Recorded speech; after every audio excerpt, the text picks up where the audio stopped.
Welcome back to the weekly Brooklyn Property Market Report from England, Walker's Brownstone, Brooklyn, brought today, of course, by myself, Katrina, and Donald. How are you today, Donald?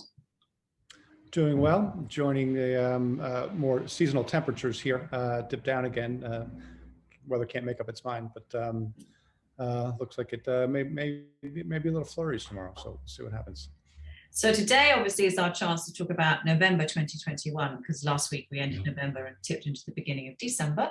So it will be good to look at November 21 versus November 2020, and also relative a little bit to October. So how strong was November 2021 versus this time last year? Let's start by talking about the luxury market.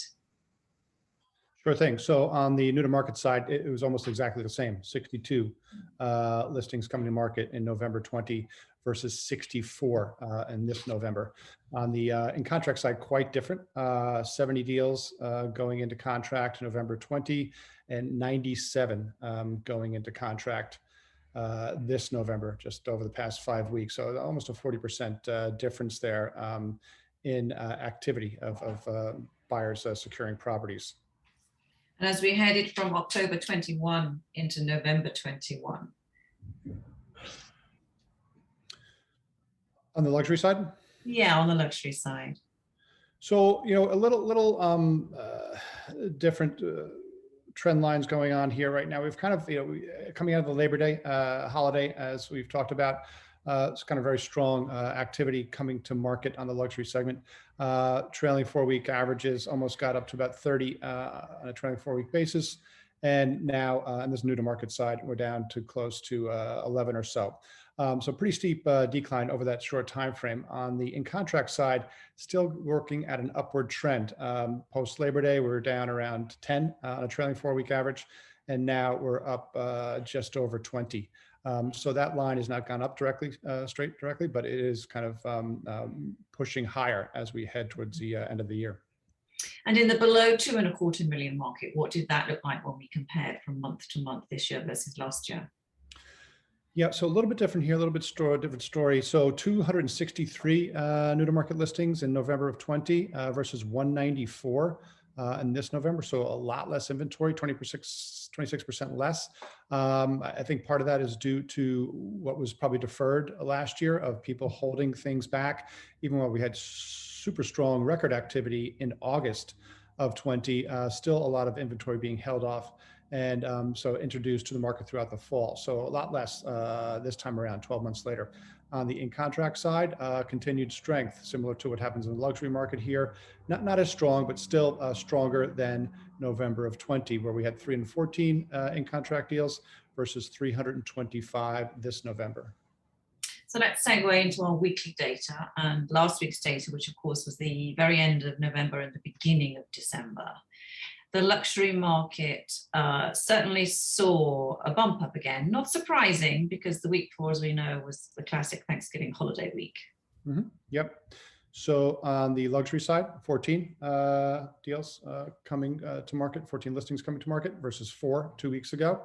On the in contract side, 23 deals going into contract versus 19 2 weeks ago. The 23 last week is fairly close to what the trailing 4-week average was almost through the entirety of the fall back into Labor Day. So that's pretty stable and strong on people securing opportunities. Below 2.25, 36 new to market listings last week versus 16 on the Thanksgiving holiday week. No big surprise there of the depressed number of 16 2 weeks ago.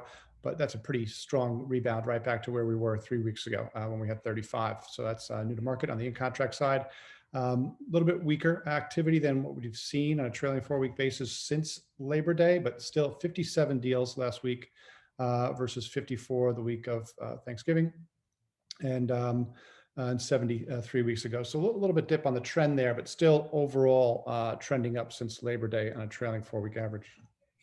Of those 23 in contract deals in the luxury market, how many of those were townhouses and where were they? Yeah, so 10 of those were townhouses, not quite half. And pretty good options out there as far as neighborhoods go, where these townhouses above the 2.25 number have been coming online. So in Brooklyn Heights, we had 1, which was the highest price listing. Park Slope 2, Fort Greene 2, Borum Hill 1, Carroll Gardens 2, and Williamsburg 1. That's a nice spread. Yeah, gives lots of great options for the, certainly some wide range of residential environment in some of those neighborhoods. Not all quite brownstone-like. Williamsburg, a lot different from some of these other more brownstone-like neighborhoods. So great to have those options out there. Okay, so as we come to an end, let's maybe take a little thought about the end of the year. I know we don't do predictions, that's not our game, but we're coming up to the end of the quarter and we're coming up to the end of the year. People always like to speculate. Sure do. And so, again, looking at what's transpired here over the last 12 months, and then more recently, where we see demand in contract activity outpacing new to market significantly at all price points, top to bottom in the 16 neighborhoods that we track here. And I don't see that completely disappearing. It'll be a little lull here as we approach the end of the year, which is very, very typical for the seasonality. People just focused on other things, holidays, maybe travel, and just kind of come back to the real estate game some point in January. Last year, at the higher end of the range, there was tremendous activity right out of the gate early January. For a lot of buyers looking at the top end of the market who actually, in my observation, did not really materialize or convert to actually buying things. A lot of conversations I was party to were about maybe discounts being available due to COVID, and that did not prove to be true. Most sellers of high-priced assets don't kind of make those concessions. If they feel like they're not going to get the price that they want, they may even pull their home off the market until there's a better environment to sell into. And so that did not materialize. And so there's buyers out there, certainly things that we have in the market that are in contract, still getting inquiries about them, status and so forth.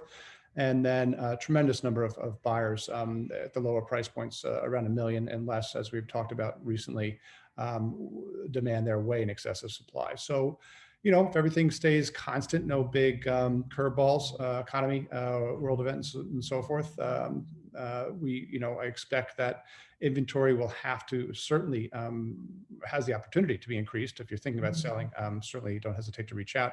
It's a great environment to sell into. And if you're on the buy side, you got to be on top of your game and be ready to roll pretty quickly here as we get into the new year. Great. Okay, that's it from us this week. We'll see you next week, of course. Thank you, Donald. Take care.